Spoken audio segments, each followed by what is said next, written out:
Sadhguru is actually from India, and a yoga guru, and also a proponent on spirituality, the founder of the Isha Foundation, and has over 3.9 million followers on Twitter. We've now come to the end of the official opening of the high-level segment. I'd like to take this opportunity to invite Sadhguru for a 5-minute intervention on matters of land.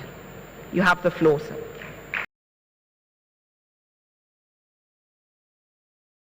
I think a time has come where that kind of action is needed for soil.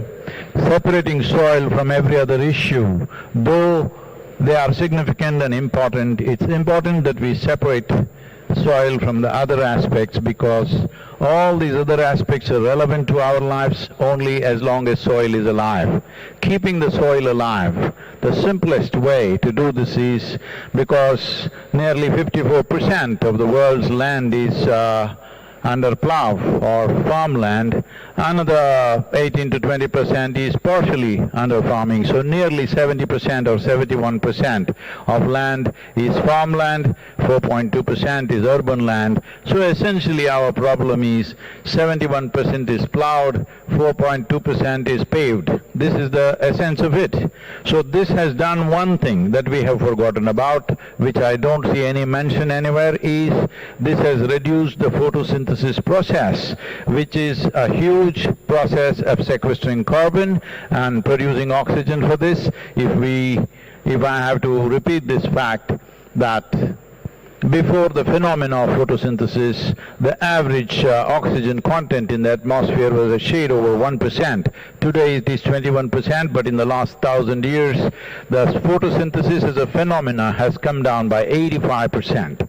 So to fix this, one important thing is, urban lands, there is nothing much we can do. We can make it a little more greener, of course, but beyond that there's nothing much. It's agricultural land. Why agricultural land is most important is, this is a piece of geography that human hand is tending to on a daily basis. If we can't fix this, how are we going to fix other things?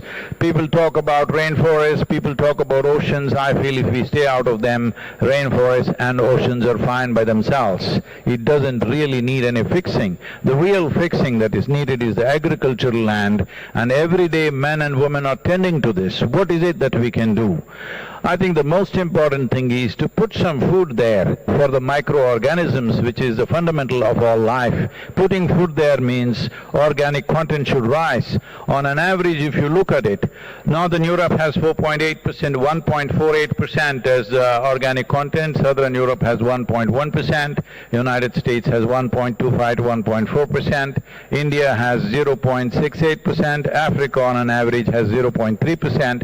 If you look at this across the world, not a single nation has a minimum of 3%, not even a single nation.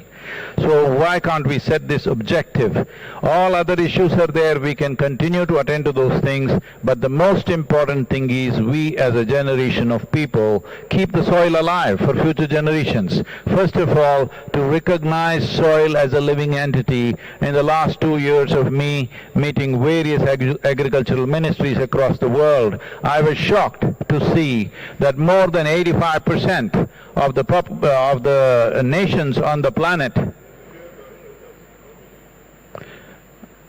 more than 85% of the nations on the planet still look at soil as an inert substance which can be fixed by adding a chemical or taking off a chemical. If we do not change this attitude, we will not fix the soil.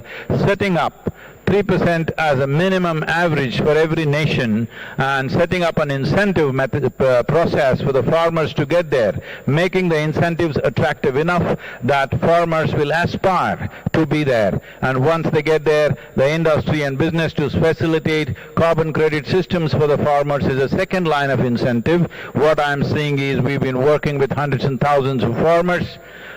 We have tried very hard to get them carbon credits, but I'm saying in spite of a very sophisticated group of people working. It's simply impossible to break that carbon credit system. I don't know what it takes. If we don't simplify this, nobody will benefit from this. Not only simplify this, instead of asking the farmer to go and get carbon credits, if he reaches 3%, whatever is that sequestration that's happening, the governments can calculate and offer that as an incentive. The third level of incentive is, instead of just labeling food products as just organic, as if the other foods are inorganic. It is not. And it's extremely difficult, and it takes a whole lab process to measure the amount of fertilizer and pesticide in a given product, either a fruit or a vegetable. So the simple thing is to measure the organic content of the soil, which can be done on the land by the farmer with a little supervision. It can be done. It's a 10 to 15 minute process. So we can establish 3% organic content. Those who have reached 3% organic content, these products, these agricultural products of fruit and vegetable and grain should find a different shelf in the marketplace. If it finds a different shelf in the marketplace, there is enough science to tell us if a field contains 3% organic content, what are the micronutrients which are present in the food, what are the health benefits, what are the preventive health benefits, and what are the benefits for the nation in terms of the number of man days gained, the less stress on the healthcare system, happier, healthier and happier population in the country, what it leads to in terms of productivity and creativity. All this, there is enough data, we just have to correlate this. This three-pronged incentive basis to the farmer will definitely start rolling this disaster that is unfolding in terms of soil extinction. We are using this word soil extinction. This, if we do not reverse now, according to Madam is here, UNFAO is saying that every year 27,000 species of organisms are being lost. At this rate, in another 30 to 35 years, we will reach a place.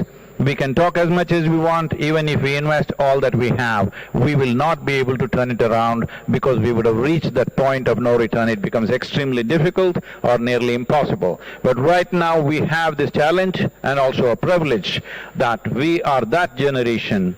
If we act now, we can be that generation. We turn back from the brink of a disaster. I would like to see that all of us strive for this. In these complex issues and complex solutions, implementation becomes a huge challenge, because implementation has to happen on the land, and land is not managed by scientists. Land is managed by farmers. So it's extremely important. It must be a single point agenda, incentive-based agenda. If inspiration, incentives and disincentives after a certain period of time is the way forward, this is my appeal to every one of you, because I don't want this COP15 to end as one more convention with more paper and more paper. This must end with concrete action, and action in such a way that it's implementable. It is implementable, and we will see a distinct change in the coming few years. Thank you very much for having me here.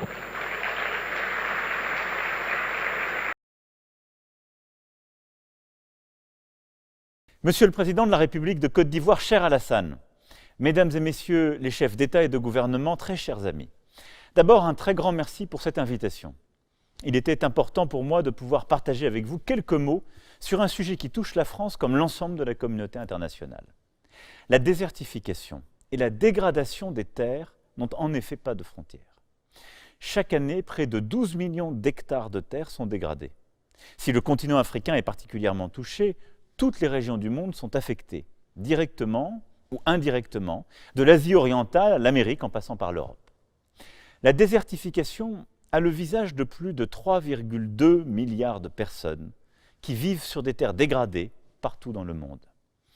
Ces femmes et ces hommes qui doivent lutter contre des sécheresses plus nombreuses, plus intenses, contre des tempêtes de sable et de poussière aggravées par le changement climatique et la perte de biodiversité.